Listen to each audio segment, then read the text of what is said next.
Hello friends, good morning. Rajshree squeezing and blogs চ্যানেলের আরও একটি নতুন ভিডিওতে তোমাদের সকলকে আরও একবার ওয়েলকাম। সবাই কেমন আছো? আশা করছি সবাই খুব ভালো আছো। আমরাও মোটামুটি ভালো আছি। সকালবেলা রুহি তো ঘুম থেকে উঠেই দুষ্টামি শুরু করে দিয়েছে। ওকে অবশ্য আমি ব্রেকফাস্টটা করিয়েই দিয়েছি। আর আজকে ব্রেকফাস্টে ওকে আমি দিয়েছিলাম রাগি। আর আমাদের ব্রেকফাস্ট কালকের রাতের বেঁচে যাওয়া রুটি আর তার সাথে ডিম সেদ্ধ করে একটুখানি এগ রোল বানিয়ে নিয়েছি, নতুন স্টাইলের এগ রোল। আজকের রান্না মোটামুটি আমার কমপ্লিট। 11টার মধ্যেই আমি রান্নাবান্না সব সেরে নিয়েছি। দই পটল, ডাল আর মাছের টক করব তেঁতুল দিয়ে। তবে মাছটাকে ভেজেই রেখে দিয়েছি আর তেঁতুলটাকে ভিজিয়ে রেখে দিয়েছি। আমরা যাব এখন একটু বাজারে। বাজার থেকে এসে টকটা ফুটিয়ে নেব। টক করতে তো বেশি সময় লাগবে না। আর ভাতের চাল ধুয়ে তাতে জল টল দিয়ে সব রেডি করে রেখেছি। এসে শুধু সুইচটা অন করে দেবো। অনেক দিন বাজারে যাওয়া হয়নি, মানে রুহির পাপা একাই যায়, কিন্তু আমি অনেক দিনই বাজারে যাইনি, তাই ভাবলাম আজকে একটু বাজারে যাই, একটু ঘোরাও হবে বাইরে আর তার সাথে বাজারটাও করে আনা হবে। দেখবো কী কী পাওয়া যায়। আজকে আমি আমার পছন্দ মতো নেব, তাই যাচ্ছি বাজারে। রুহির পাপা দুজনেই চলে গেছে আগে ভাগে নিচে। আমি এখন ওই বাজারের ব্যাগটা আর রুহির বোতল এগুলো নিয়ে দরজাতে চাবি দিয়ে যাব নিচে।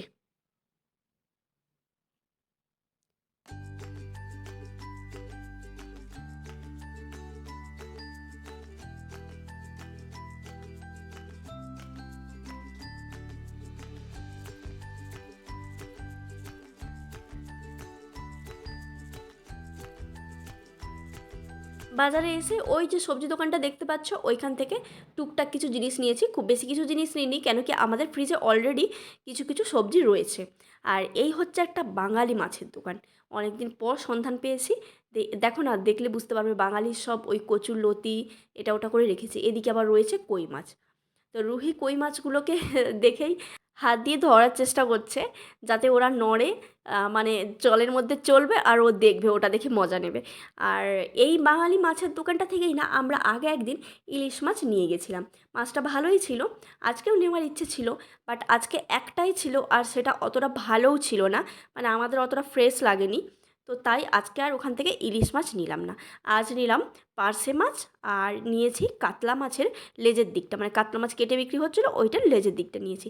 ভাঙড়া মাছের আশায় এই দোকানটায় এসেছিলাম, বাট এটাই আর ভাঙড়া মাছ আজকে পেলাম না। কোনো দোকানেই আজকে সেরকম আমাদের পছন্দ মতো মাছ পেলাম না, কেন কি আমরা অনেকটা লেট করে বেরিয়েছি, তো তাই মাছ কিনতে হলে তো অবভিয়াসলি সকাল সকাল আসতে হবে। আর এদিকে রুহি দেখছে ডগি। আর মাছ দোকানের অপোজিটেই না ছিল একটা নার্সারি। আর নার্সারি দেখলে তো জানো সকলেরই মন ভালো হয়ে যায়। আজকাল তো আর সবুজ দেখাই যায় না কংক্রিটের জন্য, তাই যেখানে সবুজ দেখতে পাই একটু দাঁড়িয়ে যাই। রুহিকে যেখানে স্কুলে ভর্তি করেছি ওই জায়গাটায় কিন্তু প্রচুর গাছপালা রয়েছে। যখন প্রথম প্রথম রুহিকে আমি ছেড়ে দিয়ে 1 ঘন্টা করে বসে থাকতাম, তখন ওই গাছগুলোর মাঝখানেই একটা মন্দির ছিল, সেই মন্দিরে গিয়ে বসে থাকতাম, খুব ভালো লাগতো। আর এখন সোজা চলে এসেছি বড় যে বাজারটা বসে ওখানে। ওখানে এসে কিছু কিছু ফল নিয়ে নিচ্ছি। ফলটা তো নিতে ভুলেই গিয়েছিলাম ওখান থেকে, বাট এখানেই বেশি ভালো পাওয়া যায়। আর ফলের মধ্যে আজকে 4 রকমের ফল নিলাম অল্প অল্প করে। আপেল নিলাম, বেদানা নিলাম, আর নিয়েছি কলা আর আম। এখন ভ্যারাইটিস ফল একটু বাড়িতে রাখি, কেন কি রুহিকে তো স্কুলে স্ন্যাক্সে ফলই দিই বেশিরভাগ, তাই রাখি। এমনিতে আমি তো ফল খেতে একদমই অপছন্দ করি, রুহির পাপা একটু আধটু খায় আর রুহিকে জোর করেই খাওয়ানো হয়। আর রুহি এখানে ডাব দেখে বলছে টিন্ডার কোকোনাট খাবো। তো আমরা ভাবলাম যে ঠিক আছে চলো খাই। আগে একদিন খেয়েছিলাম, ওর সেটা মনে আছে। আর ওকে বলেছিলাম যে এটা টিন্ডার কোকোনাট বলে, ও আজকে নিজেই আমাদের বলছে যে টিন্ডার কোকোনাট খাবো। তো এখানে না শাঁসসহই বেশিরভাগ বিক্রি হয়ে থাকে। আর জলটা খাওয়ার পরে এই হচ্ছে শ্বাস।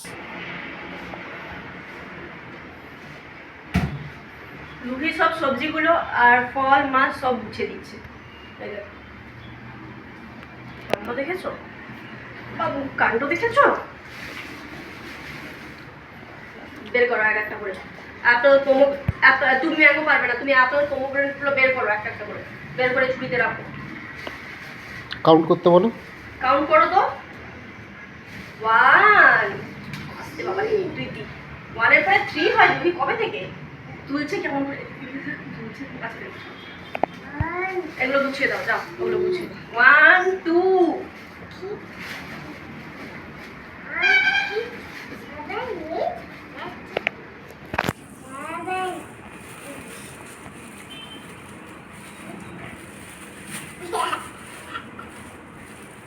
Yeah.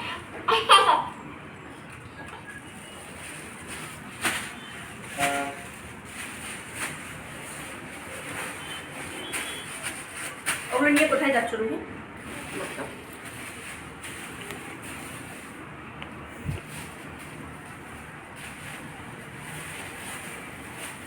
আসতে কাজ গোছানোর নামে কাজ বাড়াচ্ছে।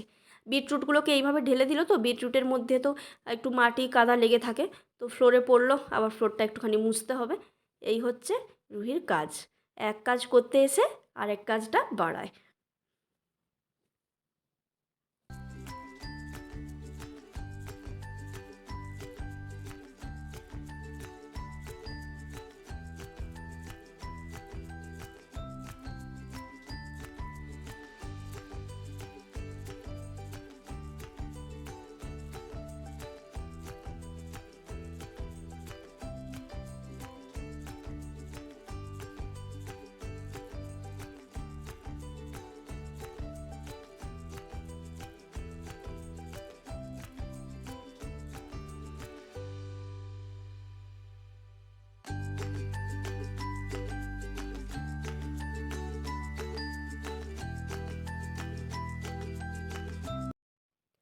আবারও একদম বিকেল থেকে ব্লগটাকে কন্টিনিউ করছি, কেন কি দুপুরবেলাতে ঘুমিয়ে পড়েছিলাম দেখে, মানে আমি ঘুমোইনি, রুহি ঘুমিয়ে পড়েছিল দেখে বুঝতেই পারছো।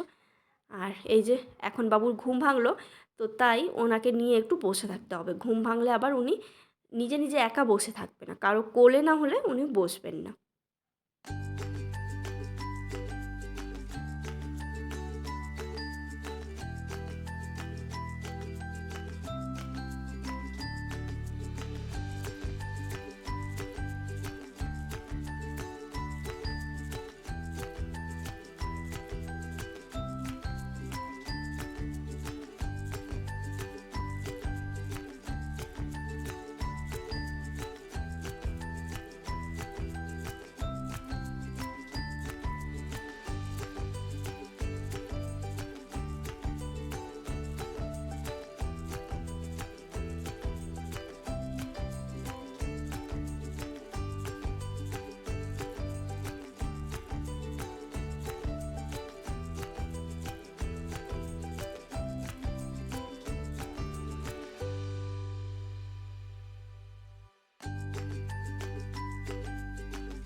বিকেলবেলাতে তাসি আবার আমাদের বাড়িতে এসেছিলো, আর তাসিকে রুহি কী অত্যাচারটাই না করছে।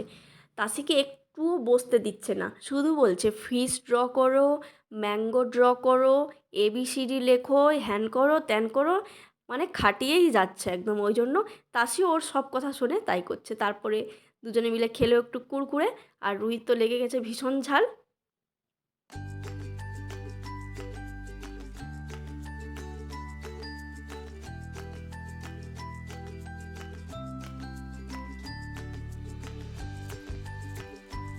আমি রুহির বাবাকে বলেছিলাম একটু সন্ধেটা দিয়ে দাও, আর এই যে দেখো তাসি সন্ধে দিচ্ছে আর রুহি হচ্ছে ঘন্টা বাজাচ্ছে। কাণ্ডটা দেখো একবার দুজনের।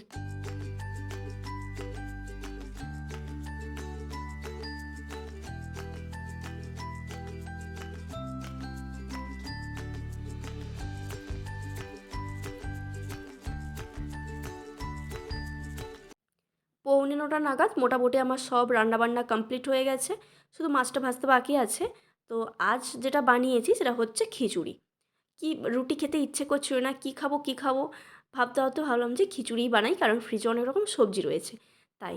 আর একটা ডিম ভেজেছি, আর তার সাথে ওই একটা মাছ, পার্শে মাছটা, ওটা হচ্ছে ভাজছি।